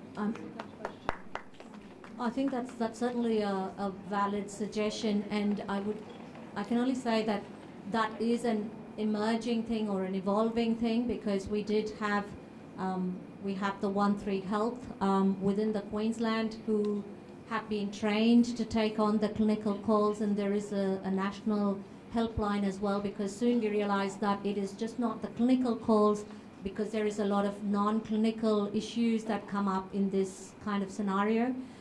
So there is a hotline that has been set up for that purpose as well, and I think that will only keep increasing with the demands that are growing. But even the media message, if that could be put out that they don't come to the surgery unless they are really unwell or have been or contact us first through the media rather than they just arrive at our door and expose us all. Sure. Yes. I'll try to add something more to it, and I'm afraid we don't have that answer. We don't have the satisfactory answer, I'm sorry. In part it is because with the government, be it whatever level of government, federal or state or within our Metro South health system or private practice, we try to follow business as usual principles as long as it's feasible. And all of this is open to criticism. When should the system change? So I'll go back to my personal testimony at the beginning. I may not agree with some things. I may have question marks. I don't know all the background information. Yes, certainly we hear loud and clear colleagues' concerns, and we will feed up again to the system. Again, we don't want to sound like we're trying to pass the buck, but as you understand, particularly under this emergency structure, things, and we have been speaking to the highest level about the concerns we have already heard and received previously, and this follows on from that. So there are higher decisions that need to be made on when X, Y, Z happens. For instance, the state stockpile for surgical masks. That's primarily for hospitals. And noting, of course, hospitals, obviously, stating that obvious, have the most sickest patients, intensive care, etc., post-surgical, so they are priority. Then very recently, the decision was made to release from that stockpile through the primary health network the GP practices, and PHN can talk more about that, but they're being distributed on some sort of, you have to do a risk assessment. A lot of our work, be it in general practice, frontline or public health or somewhere, we are doing conscious or unconscious risk assessments. Clearly, the demand for masks or patients potentially presenting with potential coronavirus is not the same in every practice. And we do know that there are variations by suburb, etc. So we leave it to the people who are working close to the ground with their general practices, with finite resources to look at the distribution. And yes, it's not perfect and it's taking too long. Yes, it does. This goes then to, and I think you've touched on, and there's some other questions about, is there a clinic set up where we can actually refer, or why aren't we referring people to some sort of a flu clinic, etc. Again, that's being very closely looked at and monitored. A lot of areas in Queensland, we know because we speak on daily teleconferences, and I know that our Metro South hospitals, they have all been tasked by their executives to look at how you would set up a assessment centre or fever clinic, whatever you call it. And some have set up, but there hasn't been that much need for it. Again, have we advertised it? No, we haven't. But they are meant to be all ready and prepared. So, okay, if you suddenly start getting a big influx, how do you get ready to do triaging up the front and do things and go from there? I hear you, we hear you loud and clear. Why hasn't it been done already? And that's a tricky one. I can't answer that. But, sorry, just a bit more. And going back to the broader issue and the heartfelt concerns of GP colleagues and GP practices. Yes, we talk about the appropriate PPE. Yes, you've got equipment ready. I hear you loud and clear. For normal use, ordinary events, you'd have plenty to last for 10 years or whatever. This is extraordinary. So rules are changing. We are catching up. Everyone's catching up. Things aren't the same. It's an imperfect world. It's not an excuse. I'm not saying that at all. The time may well come. Let's face it. Out of the 25,000 cases of confirmed cases, and there are more true cases, we have had 13 in Australia to date. In Queensland, we have had 3. And we well know where those people came from, what group, etc. So again, you need to match the response. So yes, we are feeding that. We are monitoring statewide, nationally. The situation is being monitored very closely and feeding up to the individual hospital system, which are the hospital and health services in Queensland. So they need to be ready. And we feed information to them through our teleconferences with the hospital system and their executive. We work closely. They are under disaster incident management frameworks at the moment. So to look, and we flag with them, hey, this could generate more presentations, so be ready, be ready. So it is a moving thing, and we take your notes on board, and we will keep, again, raising that and monitoring very closely. I'm not answering your question fully, but that's kind of the best I can do at the moment. So the system is being geared to get ready for an influx as and if required. Hey, we all hope that this goes away. Every indication is that it may not go very soon. So we'll keep working. So yes, some surgical masks are being distributed. What about this? What about that? At the moment, there is no system in place that I'm aware of. And sorry, I interrupted you from your last question. I'm just thinking it's going to be contained much more easily if there are limited places where the people are told publicly to go to, rather than to just go to every single surgery and affect the vulnerable patients that we've got that we need to look after. Yeah, and yes, correct. We take that on board. We note that, and we'll certainly be passing that on and looking at that and working together. Was there something else on that?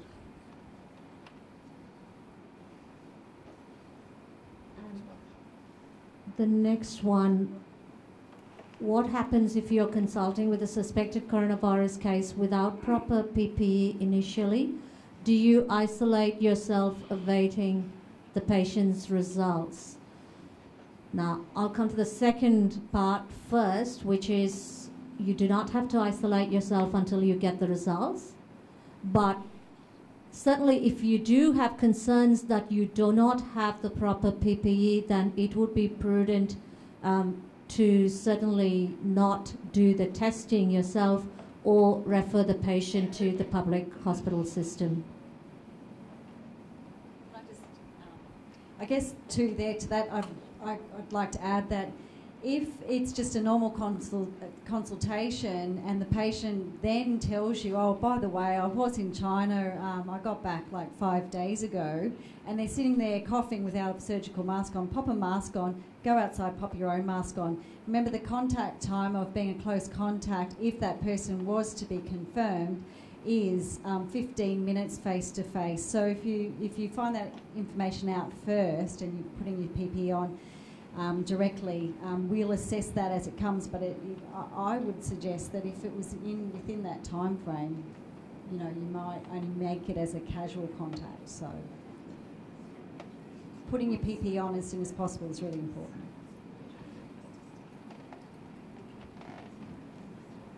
The next one is, since you need serum as well, then shouldn't all testing be done at pathology labs? GPs don't have respiratory PCR swabs and venesection kits.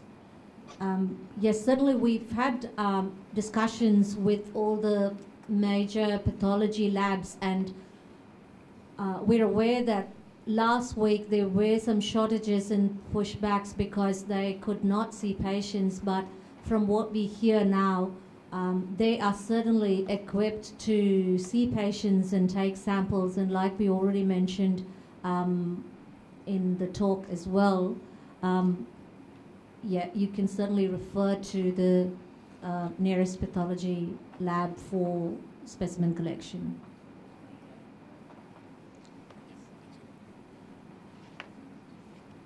Instead of, or in addition to calling public health, can we fax over a referral with patient details and why they meet clinic's indication for testing? I think that can certainly be done because we do have a fax system that would work. Yes, Sorry. I guess a fax is not off the cards, but given the large volume of pathology faxes, printing, stuff that is coming through our multi-system printer at the minute, there is a high risk of that being missed. So our preference would definitely be a call, at which case we can return that call and speak to the nurse. If they've got all the details or reception, if they've got the details around the travel history and the clinical picture, they can be the first port of call, I guess, that we can try and at least establish some of that information so we're not interrupting you all the time and trying to get through to the doctor. if there's information that might be critical or missing, then certainly we can request more information that way if that helps. I just think fax at the minute is it's very risky that we will miss that because we have so much information coming through. I totally agree, and that is the fact. I just thought of a bit of a work around that. If you are inundated, we are inundated, everyone's busy. And if you are choosing to send a fax, can you get your reception staff to give our reception a call and tell them, hey, we have sent a fax with the testing request. Flag it with someone so they go and check the machine and look for it. So that could help. Okay. Secure messaging, maybe? We're not that clever.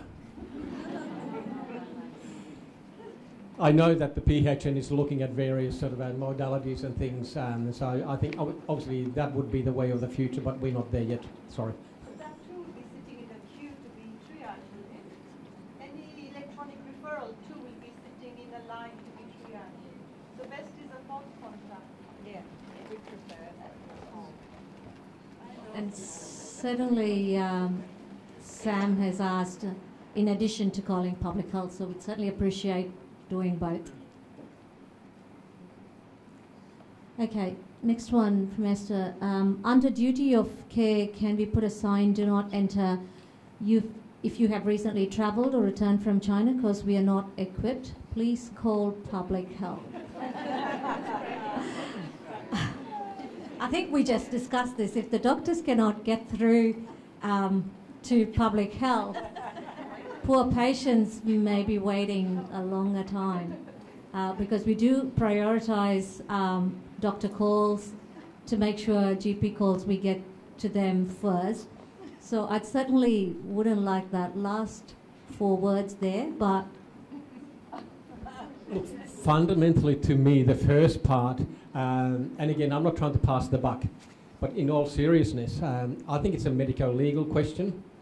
And I can't give legal advice. So I think for that advice, in all seriousness, I think we ought to consult with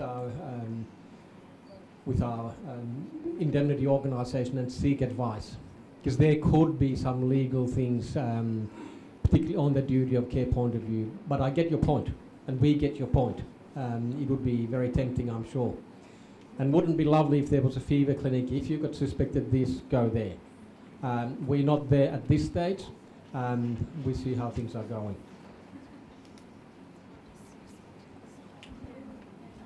I might get in trouble after this statement, but I think it's really important for you to know that the hospitals are ready, equipped and able to deal with these patients. So if you are unable due to PPE requirements or staff skill mix or whatever, it's so important that these people have another option, and it's okay to send them to the hospital. Please don't send them away to try and find another GP. We've spent quite some time this week on phone calls trying to find people, GPs to go to, and we've made a decision now. He's nodding at me, I can keep going, that we are just going to start sending people to the hospital to make it quick, to make it easy, and to not put any further stress on them or on GPs who are desperately trying to see these people. So it's not an open door for everyone to go to the hospital, but if you are in a situation that you cannot support these people, it's very important they get care and assessment very quickly, and our hospitals are ready, they are equipped to do this, and we will go and tell them tomorrow that we've said this. This is a suggestion that even as a clinic, could we not maybe do some telephone triage? And because we can give advice over the phone, and we can ask if there's any respiratory distress or anything like that. If there's respiratory distress, they go to the hospital no matter what. If there isn't, they're going to be treated with Panadol and rest and fluids. So why do they have to come to us? Can we give them a form to go to the laboratory to be tested? Sorry, what was the question? Can we give them a form and do telephone triage, even as a practice, if we feel that they meet the criteria for proper testing? And then if they have respiratory distress, we tell them, just like we would tell somebody with suspected stroke, to go to the hospital. Otherwise, they get treated with Panadol and fluids. And we can always do a laboratory form remotely. We can send them a laboratory form to the laboratory.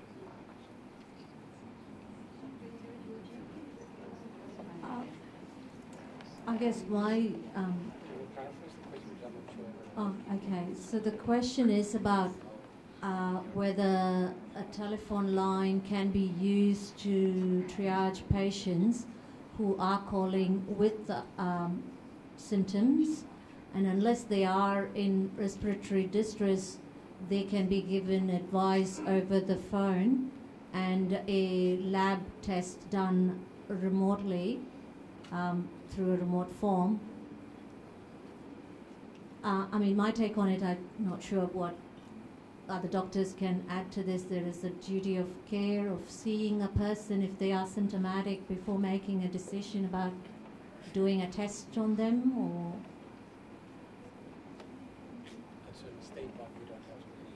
Yeah, so we don't have a system like that. Certainly 13 Health will take clinical calls and advise people as to what to do. Certainly that's what they have been doing in terms of minor illness. They do give suggestions for or manage them over the phone, and if they have concerns beyond their capacity to manage, they do advise them to see go to the ED or see their doctor. So I guess that's the same that would happen in this instance as well. The next question from Anne, how long does it take to get the coronavirus virus result back? Certainly at this stage, it is somewhere between 24 and 48 hours. And I think we can see over time that increasing, because certainly Queensland Health is making arrangements for more testing as the demand is rising, and there could potentially be opportunities for private lab testing as well. I couldn't resist the temptation of jumping in. One interesting fact, at the moment, and that's exactly how Anu has said, at the moment, this is a highly specialised test. It's only about 2 or 3 weeks ago that the Forensic and Scientific Services Virology Lab, as soon as they got the gene sequence from China, it was publicly released, they got onto it over the weekend and designed the PCR testing primers, as they're called, and then ordered whatever they need to order. I don't understand the full process to implement the testing, and they tested it and they've started testing about 2 weeks ago. At the moment, the Forensic and Scientific Services Reference Laboratory is the only place in Queensland and one of only 4 in Australia that can actually do the test. However, as Anu mentioned, Queensland Health, the Pathology Queensland side of Queensland Health, they are looking at ramping up the capacity elsewhere, so there will be more capability. Generally with these PCR genetic testings, once the sample gets to the laboratory, they are batched. So on the weekends, at the moment, we've agreed, okay, because they've only got half a dozen virologists who can do the test, but they're not going to be running 24/7. We've run out of virologists. So they do run it once a day. So it's kind of bad luck, and not being cynical about it, if your sample or your patient's sample just missed the run, so it might have to wait till the following day, so hence it varies. Actually, once their sample gets on the run, it takes about 6 hours. And again, there are technical issues with that. If there's some uncertainty or positive result or whatever, they will rerun it to really confirm that is this really true before they release it. Because they know that, I mean, we need to get this right. So there's a number of technical issues and practical issues. So hence the general sort of a ballpark figure, some 24 to 48 hours with increasing capability. And in fact, with a relatively large increase in numbers of tests, the virology lab have actually done more than 1 run per day. But I mean, as I said, they've only got a few people who can do it and have the right training and precautions, etc. So the interesting thing is, and I'm digressing and I know that, and I'm not trying to avoid questions, I'm amazed how quickly our colleagues actually pulled together, created the brand new novel test and got on with it. So that's top class, and it's really short time frame. So everyone's trying their level best at various different avenues, as are you guys in frontline general practice. So if you can authorise to cancel a test, can you authorise to make a test urgent? Yes, we certainly can. Sorry, I didn't know that. I was doing that very quietly. Yes, we certainly can, and that's why we would like you to ring us and talk to us about it, and we can certainly deem it urgent and talk to the labs about it. From Michael, GPs can't provide letter of clearance as there is no asymptomatic test. We rely on patient history, so they may as well do stat declaration. PHUs can make this clear. Thanks, Michael. I think this is something we experienced a lot coming from schools. Is that the same that you're talking about? Yeah. Because I think some of the private schools in particular had sent out emails to parents saying that they need a clearance test. And certainly we have raised this up higher as well, so that there is some more communication through the Department of Education that this is not a feasible option, that there is no clearance test that can be done. So we've tried to make that clear. It's all you can say is that the person is not symptomatic or does not have any respiratory illness at this stage. Which they can say themselves. So That's right. could you put the message out, you do not need to go to your GP for a clearance. When you're better, just go. Back. No, absolutely right. And we have faced the same situation with parents initially ringing hospital switchboards as well as public health units to say that they want clearance. But I think hopefully that message will get across a lot more with the Department of Education intervening. Could you put that on your website so that we can point anyone to it? Employers, universities, whatever. So we can say, no, there is no such thing, just here's the official advice. Sure. We'll certainly take that on board and pass it on, Michael. Is this question regarding asymptomatic people who should be isolating themselves or quarantining themselves? Or are we talking about confirmed cases needing a clearance? Okay, that's a good question. This we're talking about people in quarantine who don't have any symptoms. When it comes to as I said, currently we have only 13 cases in Australia, and the CDNA are working to put on their guidelines what's going to be the process for clearance of cases. So that will be very clear, and at this stage it will be something along the lines of 2 nasopharyngeal swabs at least taken on 2 days that is negative. After they are asymptomatic or after they are free of symptoms. And I think, like Kari had mentioned earlier, this is we're working on the 3 cases, Gold Coast colleagues at the moment, because they are the ones who will be needing it in the first place. But experience from other infections, PCR can be positive for a long time because of the protein still being present, and they're not infectious necessarily. Absolutely. So that would be a risky territory. Absolutely. So I think, again, there isn't much evidence on this, and this is something that is building. So watch the space, and we're waiting for more evidence, not just within Australia, is probably less, but from the outside world globally.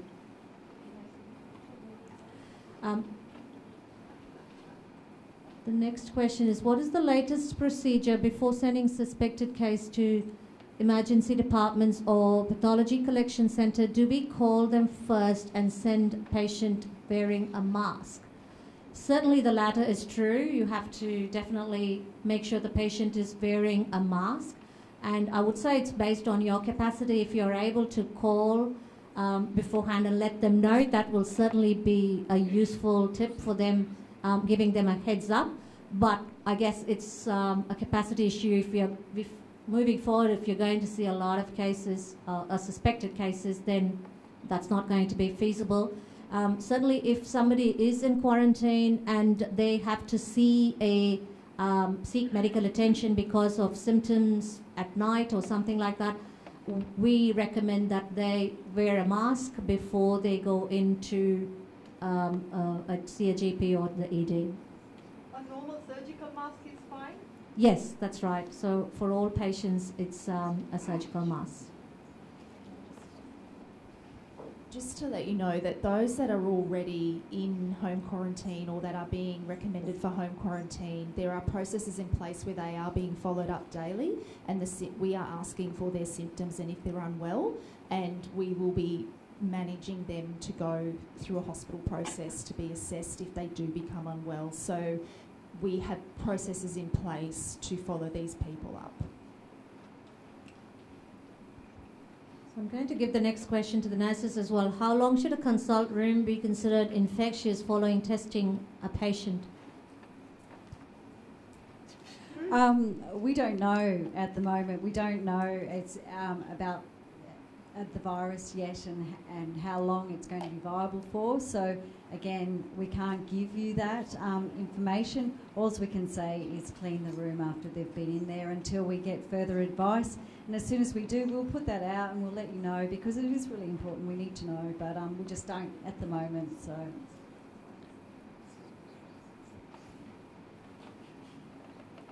The next one, on Department of Health, why are face masks not recommended for use by healthy members? There is a chance getting transmitted from an infected person. Well, I guess there are two things here. I believe you go into a pharmacy these days, they don't have stock of surgical masks. So I think just the general public wearing surgical masks is only going to deplete resources more and more. And secondly, I think there is always, it's certainly a process that needs to be understood as to how to be used and used well for it to be effective. So I guess if it's not going to be used in an appropriate way by members of the general public, then it beats the purpose, really. So, yeah, so that's the recommendation all over. And I guess with facial or surgical masks, they are a single-use item that are probably only effective for probably 5-10 so minutes, because once they become moist, they're ineffective. And if you have people that are wearing masks and then they're touching the front of that mask and pulling that mask down or taking it off and putting on, they've contaminated their hands then, and then they're probably having something to eat, so they're putting their fingers in their mouth. So this is considered to be contact and droplet transmission at the moment, which if you're touching your hand, think of the flu when people sneeze and cough and you're touching surfaces, you now have it on your hand, you're now touching a mask, you're pulling a mask off, you're putting a mask on, you're at high risk of contaminating yourself, really. So that's really why we don't recommend people wear masks like that unless you're going to take it off, eat, wash your hands, pop a fresh one on, and you'll be popping them on fresh constantly all day. You'd have to be doing it every sort of 20 minutes or so in that case, and have really good hand hygiene as well. And one last point from me. My understanding, and it's correct me, if you think of it, what are surgical masks designed for? Their primary purpose is to stop the surgeon from coughing and splattering and passing respiratory secretions into an open wound. Similarly, you know full well the advice we give with query measles, pop a surgical mask on. It's not to be all and end all, but it's primarily for stopping an infected person from sharing their respiratory droplets with others, not really vice versa. Okay, and then all of those other comments, as we heard, apply.